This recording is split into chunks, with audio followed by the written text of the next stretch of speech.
नमस्कार दोस्तों, मैं Raju Kasal Chaudhary nursing arena YouTube classes में आपका बहुत बहुत हार्दिक स्वागत करता हूं।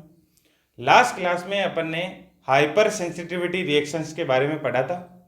उस हाइपर सेंसिटिविटी रिएक्शन का ही पार्ट सेकंड आज के लेक्चर में हम डिस्कस करेंगे। तो हाइपर सेंसिटिविटी रिएक्शन क्या है ये हमने लास्ट क्लास में देखा था। ये एक प्रकार की बॉडी की रिएक्शन है, इनटॉलरेंस रिएक्शन। इनटॉलरेंस रिएक्शन है। इनटॉलरेंस रिएक्शन का मीन्स है बॉडी में एंटीजन एंटीबॉडी का जब रिएक्शन होती है तो बॉडी उसको कुछ समय तक तो टॉलरेट करती है, लेकिन कुछ टाइम बाद में टॉलरेट नहीं कर पाती, और टॉलरेट नहीं कर पाती तो कुछ साइन सिम्टम्स अपीयर होंगे, और उन्हीं साइन सिम्टम्स को एलर्जिक रिएक्शन को अपन क्या बोल सकते हैं, hyper sensitivity reaction. Hyper sensitivity reaction mainly 4 types की होती है। Type 1, type first, type second, type third, type fourth. Hyper sensitivity mainly कितने टाइप्स की होती है? 4। तो टाइप फर्स्ट को अपन ने और बोल सकते हैं इमीडिएट हाइपर सेंसिटिविटी। इसको अपन बोल सकते हैं साइटोटॉक्सिक या साइटोलाइटिक हाइपर सेंसिटिविटी रिएक्शंस। इसको बोल सकते हैं immune complex reaction hyper sensitivity reaction. चौथे नंबर पे आ रही है, वैसे नंबर में लेट है इसलिए इसको क्या बोल रहे हैं, डिलेड, और याद रखने का भी इजी तरीका है। चौथे नंबर पे आ रही है delay, that means delayed type hyper sensitivity, delayed type. तो फर्स्ट अपन ने देखा था टाइप फर्स्ट इमीडिएट के अंदर अपन ने 2 चीज लास्ट लेक्चर के अंदर पढ़ ली थी, एनाफाइलेक्सिस रिएक्शन, दूसरी एटोफी रिएक्शन। इन सब के बारे में अपन ने लास्ट लेक्चर में पार्ट फर्स्ट में अपन ने डिस्कस कर लिया था।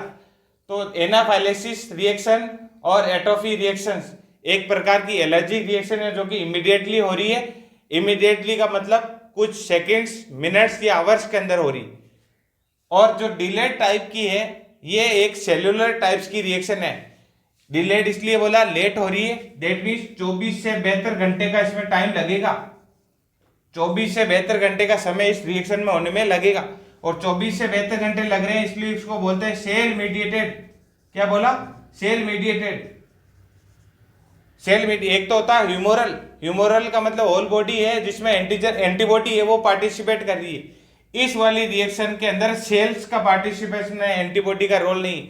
सेल्स अपना जो साइटोकाइंस वगैरह है वो रिलीज करेगी और फिर वो सेल्स को डैमेज करेगी, फाइनली इन्फ्लामेशन हो जाएगा, जिसको अपन ने बोला डिले टाइप। इसका example Mantoux test, AST test, antibiotic sensitivity test, Mantoux test delayed type की हाइपर सेंसिटिविटी है। आज अगर आप कोई एंटीजन एक्सपोजर दोगे, मॉन्टेक्स टेस्ट के अंदर पीपीटी लगाओगे तो 24 से 72 घंटे का समय लगेगा, फिर जाके रिएक्शन अपीयर होगी।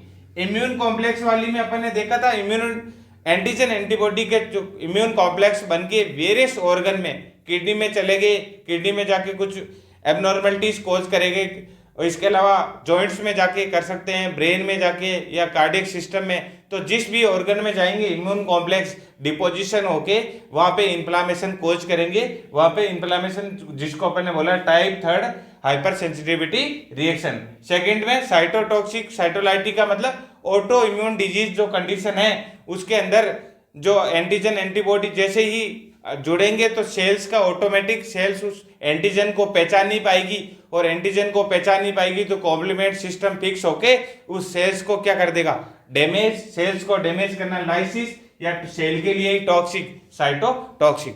तो पार्ट फर्स्ट तो अपन ने पार्ट फर्स्ट में type first hyper sensitivity reaction यहाँ तक तो अपन ने डिस्कस कर लिया था। आज के लेक्चर में अपन डिस्कस करेंगे टाइप सेकंड, या जिसको अपन बोल सकते हैं साइटोलाइटिक या साइटोटॉक्सिक हाइपर सेंसिटिविटी रिएक्शंस। तो चलिए शुरू करते हैं। अगर ये लेक्चर आपको समझ में आया तो वीडियो को आप लाइक कर दीजिए और अपने फ्रेंड्स में शेयर जरूर कर दीजिए, अगर वो भी इस चीज का बेनिफिट उठा सके। और अगर आपका कोई सजेशन है तो आप कमेंट बॉक्स में जाके कमेंट कर सकते हैं। नेक्स्ट अपन डिस्कस कर रहे हैं type second hyper sensitivity reactions. Type second hyper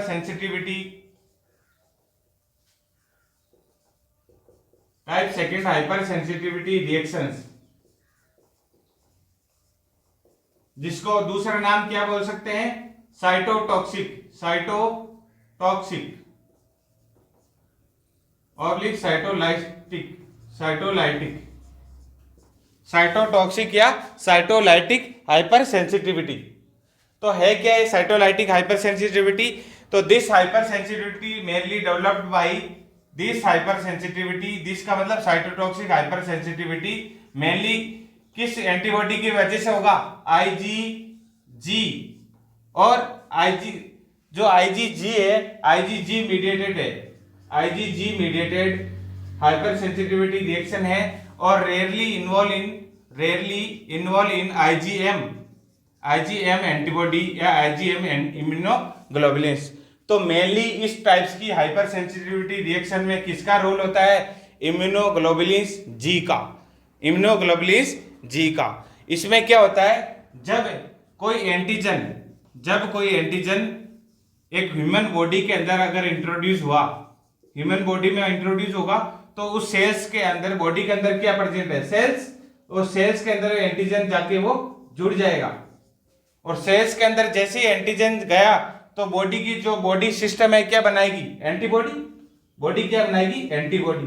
तो ये सेल्स से एंटीजन एंटीबॉडी जुड़ गई और जैसे ही एंटीजन एंटीबॉडी रिएक्शन होगी तो क्या बनेगा? Antigen antibody complex. और एंटीजन एंटीबॉडी कॉम्प्लेक्स बनते ही बॉडी में मौजूद कॉम्प्लीमेंट इससे सेल से फिक्स हो जाएगा।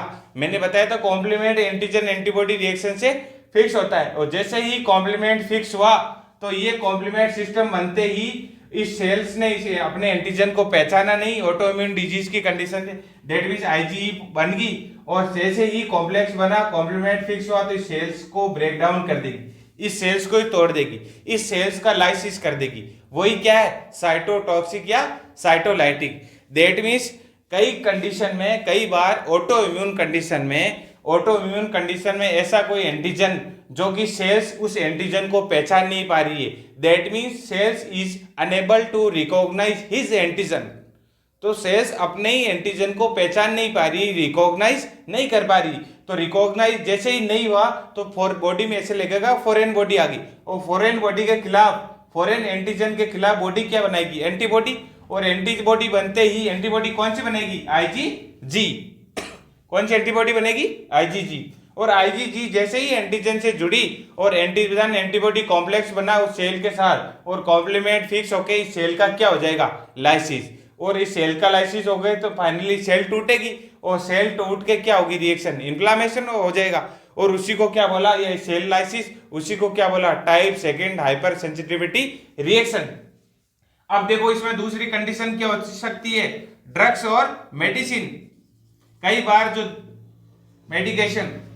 बार जो ऐसी कुछ दवाइयां या ड्रग्स आपने दे दी और वो ड्रग्स सेल पे जाके अटैच हुई और उस ड्रग्स को या उस ड्रग के पार्टिकल को सेल्स के द्वारा रिकॉग्नाइज नहीं किया गया, नहीं पहचान की गई, तो सेल्स दो बॉडी क्या बनाएगी? उस ड्रग के खिलाफ एंटीबॉडी और एंटीजन एंटीबॉडी रिएक्शन और कॉम्प्लीमेंट सिस्टम बनके उस सेल्स का क्या हो जाएगा? लाइसिस। सेल का लाइसिस होती ही बॉडी में क्लिनिकल मैनिफेस्टेशन अपीयर होने लग जाएंगी। तो जैसे ही आपने हायर एंटीबायोटिक पेशेंट को लगाती अगर पेशेंट में वो ड्रग सूटेबल नहीं है या बॉडी उसको रिकॉग्नाइज नहीं कर रही है तो एंटीबॉडी बनके तुरंत स्वेटिंग, ईचिंग या रेस्पिरेटरी प्रॉब्लम वो स्टार्ट हो जाएंगी, एलर्जिक रिएक्शन स्टार्ट हो जाएगी, सेल डैमेज होगी उसमें, जिसको अपन ने क्या बोला? साइटोटॉक्सिक या साइटोलाइटिक हाइपर सेंसिटिविटी रिएक्शन।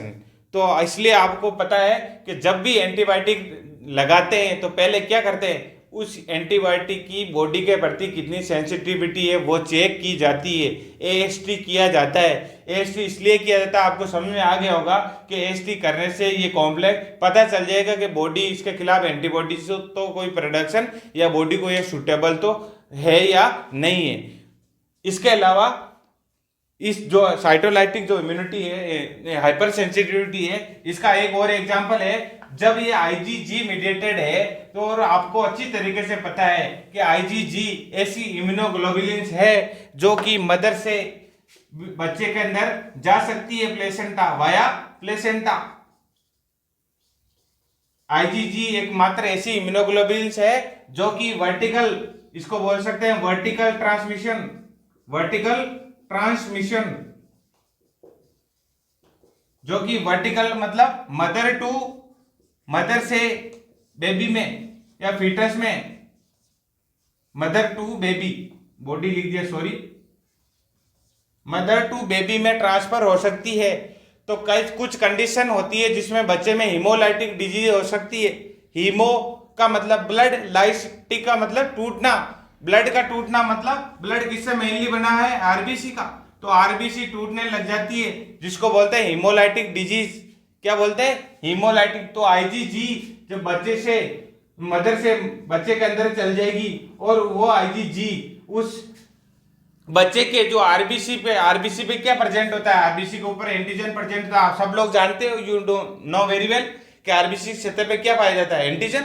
और जब मदर से जो कोई एंटीबॉडी गई वो उस एंटीजन को पहचानेगी नहीं और एंटीजन एंटीबॉडी रिएक्शन हो गई, बाइंड होगी, और बाइंड होती ही कॉम्प्लीमेंट सिस्टम बन के इस आरबीसी को क्या कर देगा, break down.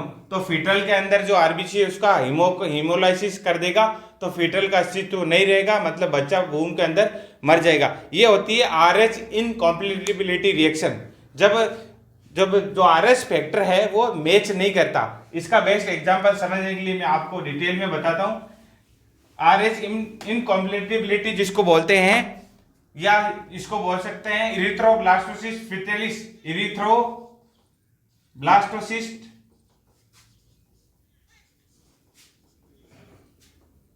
Erythroblastosis fetalis,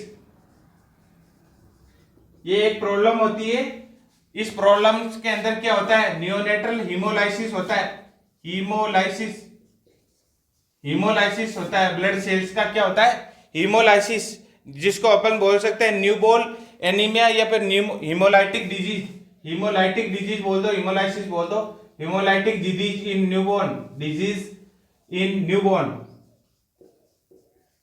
newborn. ये क्या है, ये एक प्रकार की आरएच इनकॉम्पैटिबिलिटी। आरएच आप जानते हो, आरएच क्या है, एक फैक्टर है ब्लड का, आरएच पॉजिटिव और आरएच नेगेटिव, जो कि ये डिटरमिनेशन करेगा कि वो पॉजिटिव ग्रुप है या नेगेटिव ग्रुप है। ये कंडीशन जब होती है जब माँ है आरएच नेगेटिव हो, कैसी हो, आरएच नेगेटिव ब्लड ग्रुप हो, आरएच नेगेटिव हो, कोई सा भी ब्लड ग्रुप हो सकता है नेगेटिव ग्रुप, और फादर कैसा हो, फादर की वजह से जो बच्चा है, बच्चे के माँ के जो वूम में के अंदर बेबी, जिसको बोल सकते हैं बेबी या न्यूबॉर्न कैसा हो, आरएच पॉजिटिव।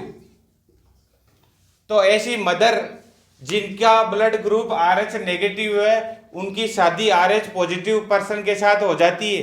तो दैट मीन्स आपको पता है संतति में गुण माता और पिता से दोनों से आते हैं, यस या नो, क्लियर है। तो दोनों से आ रहे, तो आरएच फादर से अगर शादी हुई है और आरएच नेगेटिव मदर है, तो मे भी पॉसिबल आरएच पॉजिटिव बच्चा कंसीव हुआ हो। तो जब फर्स्ट बार प्रेग्नेंट हुई तो कुछ भी नहीं होगा, क्योंकि इसलिए नहीं होगा, आरएच नेगेटिव जो है मदर है और बच्चा है अंदर आरएच पॉजिटिव है। तो आरएच पॉजिटिव है तो बच्चा वूम के अंदर डेवलपमेंट हो जाएगा और बच्चे की जो नॉर्मल डिलीवरी हो सकती है। लेकिन जो फर्स्ट डिलीवरी नॉर्मल हो गई, नॉर्मल होने के बाद में कुछ प्लेसेंटा से जो ब्लड है वो मिक्सिंग होती है, प्लेसेंटल ब्लड की क्या होगी, मिक्सिंग, और मिक्सिंग होके प्लेसेंटा का ब्लड कहाँ चला जाएगा, मदर के अंदर। प्लेसेंटा का ब्लड कहाँ जाएगा, मदर में। दैट मीन्स बच्चे का ब्लड मदर में कुछ ब्लड मात्रा में चला गया, तो बच्चे का ब्लड ग्रुप पॉजिटिव, मदर का नेगेटिव। तो जैसे ही पॉजिटिव वाला मदर में आएगा तो इसके खिलाफ बॉडी है वो क्या बना लेगी, एंटीबॉडी। इसके खिलाफ बॉडी क्या बना लेगी, एंटीबॉडी, क्योंकि इसका अलग ग्रुप है, इसका अलग है। तो फर्स्ट डिलीवरी के बाद मदर की बॉडी इस आरएच पॉजिटिव के खिलाफ आईजीजी बना लेगी, एंटीबॉडी। और सेकेंड डिलीवरी जब भी कंसीव होगा तो ये आईजीजी आपको पता, अभी बताया, प्लेसेंटा के थ्रू बच्चे में जा सकती है। तो सेकेंड जब भी कंसीव होगा प्रोडक्ट, तब ये आईजीजी उस प्लेसेंटा के थ्रू वूम के अंदर बच्चे के जो सेकेंड RH पॉजिटिव और उसमें जाके उसकी आरबीसी से कॉम्प्लेक्स बना के उस आरबीसी को क्या कर देगा, डिस्ट्रॉय कर, दैट मीन्स वो सेकेंड प्रेगनेंसी है वो क्या हो जाएगी, अबॉर्ट। क्यों हो जाएगी, क्योंकि वो एंटीजन एंटीबॉडी रिएक्शन मतलब जो न्यू बॉर्न बच्चा है वो हिमोलाइटिक रिएक्शन की वजह से डेवलप नहीं हो पाएगा। तो ये जो सेल का लाइसिस हो जाएगा और सेल लाइसिस को बोला हिमोलाइटिक डिजीज ऑफ न्यूबॉर्न। तो बेस्ट एग्जांपल है साइटोटॉक्सिक या साइटोलाइटिक हाइपर सेंसिटिविटी। तो इसमें किसका रिएक्शन है, मेन एंटीजन एंटीबॉडी का जो रिएक्शन है। तो मैं उम्मीद करता हूं टाइप सेकंड हाइपर सेंसिटिविटी आपको अच्छे से समझ में आई होगी। तो टाइप फर्स्ट आपने अपने पहले पढ़ ली थी, इमीडिएट और एट्रोफी। टाइप सेकंड है साइटोटॉक्सिक, और ये एक प्रकार की कैसी रिएक्शन है, सेल्स की। ऑटो इम्यून डिजीज में भी ऐसा ही होता है, जब ओवन बॉडी की इम्यून सिस्टम ऑटो एक्टिवेट होके अपने ही सेल्स के ऊपर जो एंटीजन है, अपनी बॉडी के जो एंटीजन है उनको पहचान नहीं पाता है, रिकॉग्नाइजेशन नहीं कर पाता है। तो रिकॉग्निशन, जब सेल अपनी एंटीजन को पहचानेगा नहीं तो उसके खिलाफ क्या बना लेगा, एंटीबॉडी। और जब एंटीबॉडी बनेगी तो कॉम्प्लीमेंट सिस्टम बन के उस सेल का क्या हो जाएगा, lysis. That means automatically organ क्या होने लग जाते हैं, डैमेज। ऑटोमेटिकली क्या होने लग जाते हैं, ऑर्गन का डाइजेशन होने लग जाता है। पेनक्रियाटाइटिस भी ऑटो इम्यून डिसऑर्डर में आता है, क्योंकि पेनक्रियाटाइटिस में ओवन सेल है वो पेनक्रियाज का डाइजेशन स्टार्ट कर देती है। इसी प्रकार various auto immune disease brain में आप नर्वस सिस्टम के अंदर पढ़ोगे। तो ऑटो इम्यून डिजीज क्या है, अपनी ही इम्यून सिस्टम अपनी कोशिकाओं को मारने लग जाता है, अपनी कोशिकाओं को डैमेज करने लग जाता है। इसी को बोला साइटोलाइटिक हाइपर सेंसिटिविटी रिएक्शन। तो एक लिमिट तक डैमेज करेगा तब तो बॉडी टॉलरेट करेगी, उसके बाद में टॉलरेशन नहीं होगा। तो इनटॉलरेशन ही क्या है, हाइपर सेंसिटिविटी रिएक्शन। नेक्स्ट अपन डिस्कस कर रहे हैं type third hypersensitivity reactions. Type third को अपन ने क्या बोला, immune complex hyper sensitivity reactions. Next अपन डिस्कस कर रहे हैं type third hyper sensitivity reaction. Type third hypersensitivity reactions. Type third को अपन ने क्या बोला, इम्यून कॉम्प्लेक्स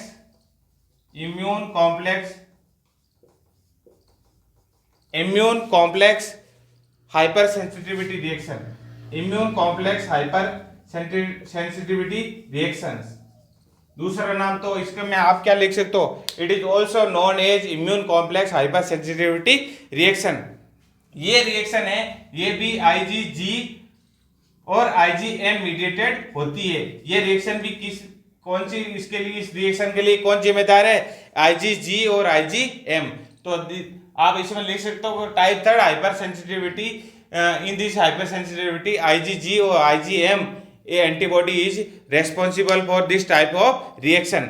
इसमें क्या होता है कि immune complex deposited in different site of body. इसमें जो एंटीजन एंटीबॉडी बनेगा, AgAb कॉम्प्लेक्स जो बनेगा, वो कॉम्प्लेक्स ब्लड के अंदर सर्कुलेट होके वेरियस जो साइट से डिपोजिशन हो जाएगा, वहां पे deposition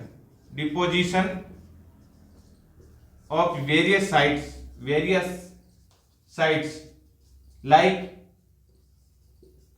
like kidney,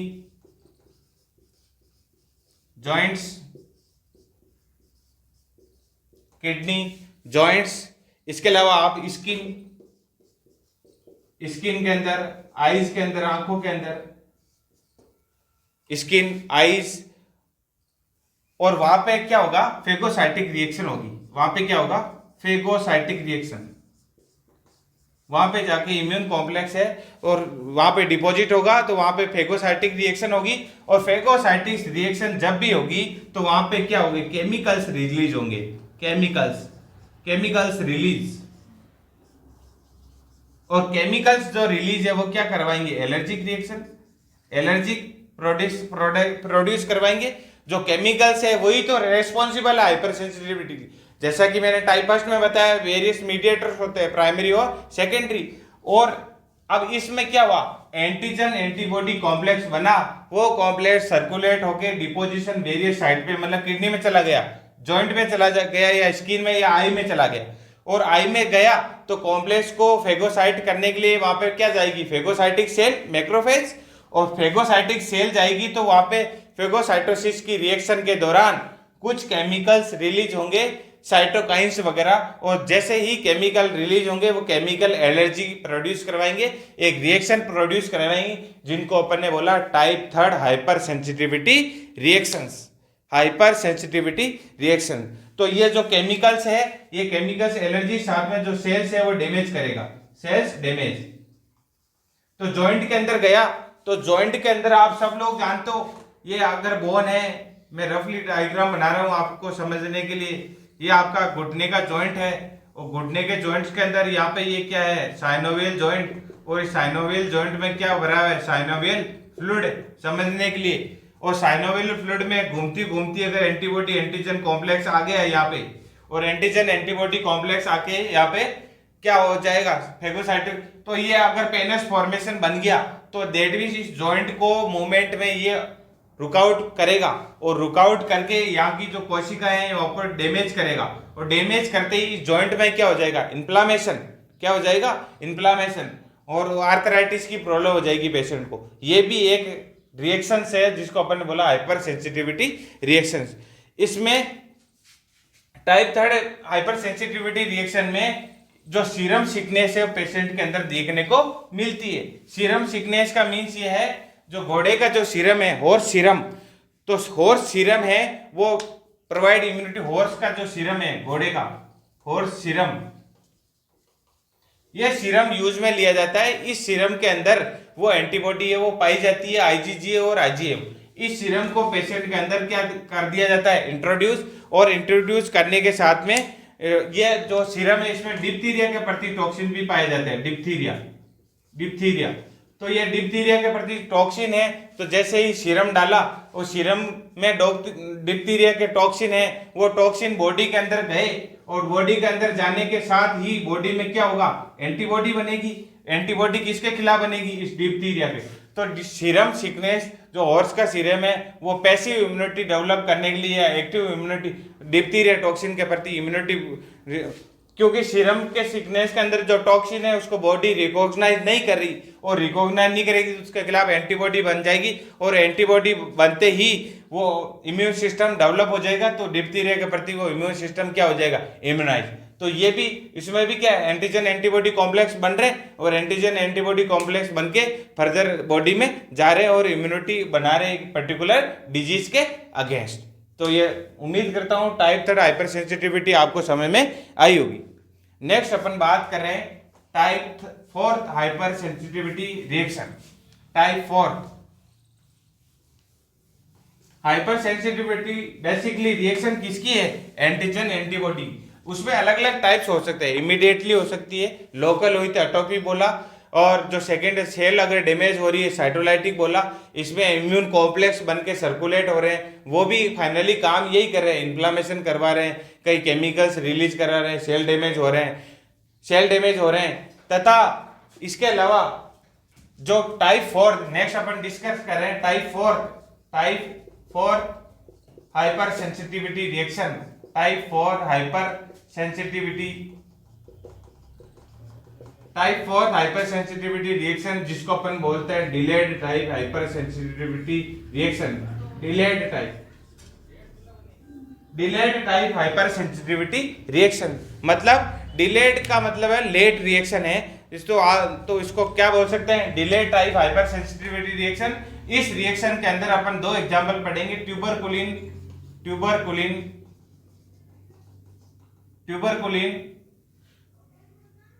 and contact dermatitis.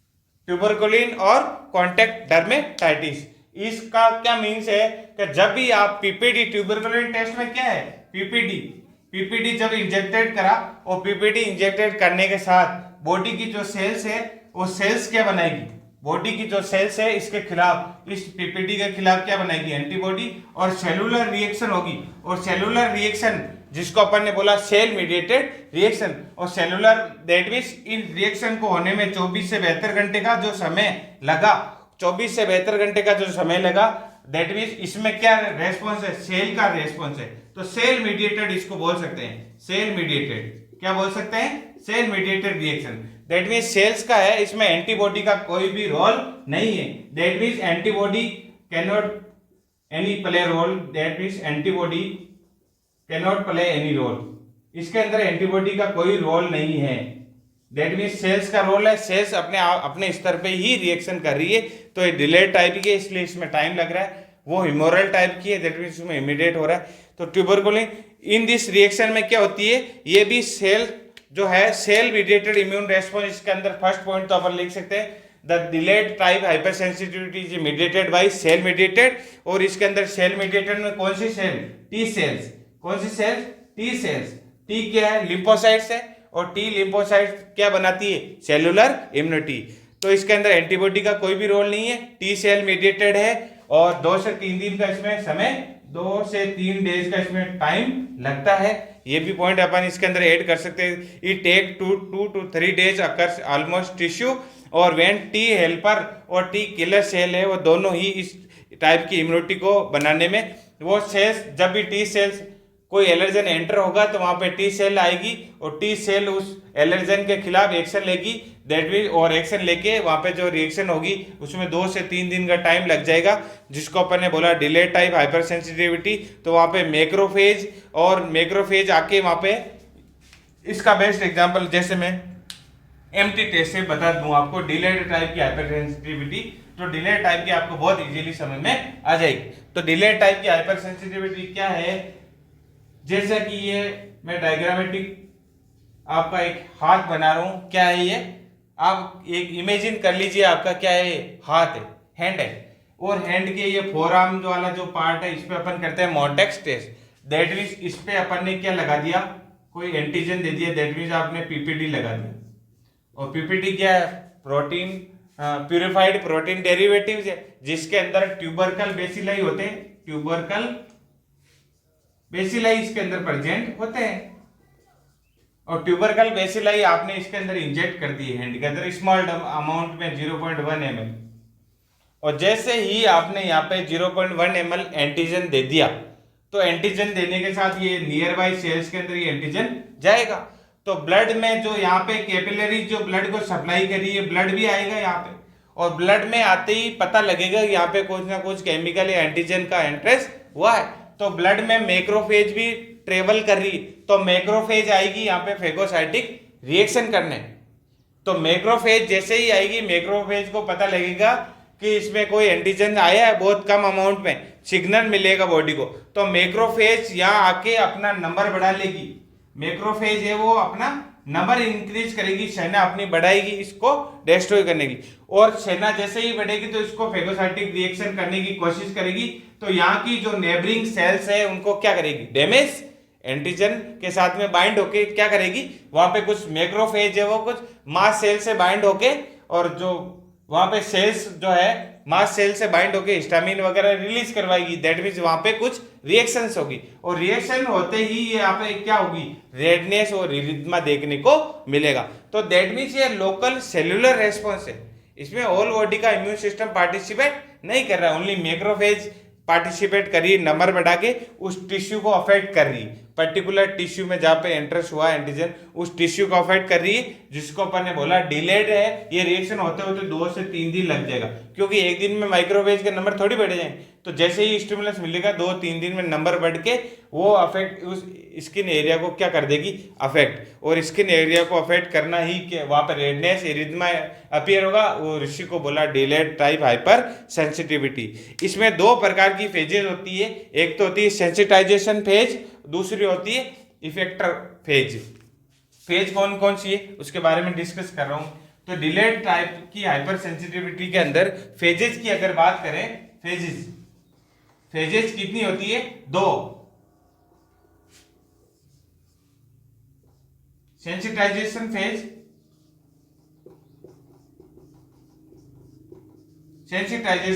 दूसरी होती है सेंसिटाइजेशन फेज, दूसरी होती है इफेक्टर फेज, इफेक्टर फेज। एक तो होती है सेंसिटाइजेशन फेज, दूसरी होती है इफेक्टर फेज। इस फेज के अंदर During this phase, antigens presented into cells and T helper lymphocytes. This leads to production of more T cell and specific antigen. Sensitized phase में अंदर जैसे ही इंट्रोडक्शन होगा, इंट्रोडक्शन या इंडक्शन ऑफ एंटीजन, और antigen जैसे ही enter करेगा तो उसको बॉडी की सेल्स है वो क्या करेगी, रिकॉग्नाइज, और रिकॉग्नाइज करके बॉडी को क्या जाएगा, मैसेज, और मैसेज जाते ही बॉडी क्या करेगी, लिम्फोसाइट्स आएगी। यहाँ पे क्या आएगी, लिम्फोसाइट। तो सेंसिटाइजेशन पेज में ओनली बॉडी को क्या हो रहा है, सेंसेशन हो रहा है कि कोई एंटीजन बॉडी में एंटर हो गया है। दैट मीन्स आप फेगोसाइटिक रिएक्शन के लिए एंटीबॉडीज जो उसको है लिम्फोसाइट है वो ज्यादा बनाओ, दैट मीन्स लिम्फोसाइट का प्रोडक्शन है वो बढ़ाओ। ये क्या है, सेंसिटाइजेशन। तो जैसे ही 1-2 दिन में क्या आएगा, लिम्फोसाइट नंबर बढ़ाएगी, और जैसे ही लिम्फोसाइट नंबर बढ़ाएगी तो एंटीजन जो लिम्फोसाइट्स आके उस सेल जो जिस सेल से एंटीजन जुड़ा है उस सेल से रिएक्शन करेगी, मतलब वहां पे टॉक्सिक रिलीज करके, और टॉक्सिक रिलीज करेगा तो वहां जैसे ही 1 से 2 दिन में लिम्फोसाइट बन जाएगी तो जो ये सेल्स है, ये बॉडी की सेल, इस पे जुड़ा हुआ एंटीजन, और यहाँ लिम्फोसाइट्स आके इसको डैमेज करने का काम करेगी। दैट मीन्स कुछ टॉक्सिक सब्सटेंस रिलीज करेगी, और टॉक्सिक सब्सटेंस जो रिलीज करेगी वो लोकल टिश्यू के अंदर क्या करेगी, कोज, लोकल टिश्यू डैमेज या लोकल टिश्यू इन्फ्लामेशन कोज होगा। और लोकल टिश्यू इन्फ्लामेशन जब भी होगा तो रेडनेस और वार्मनेस और इरिथमा और पेन ये सब देखने को मिलेंगे। वही क्या है, डिलेड टाइप की हाइपर सेंसिटिविटी रिएक्शंस है। तो मैं उम्मीद करता हूं आप लोगों को ये समझ में आई होगी। ट्यूबरकुलिन टेस्ट में भी ऐसा ही है।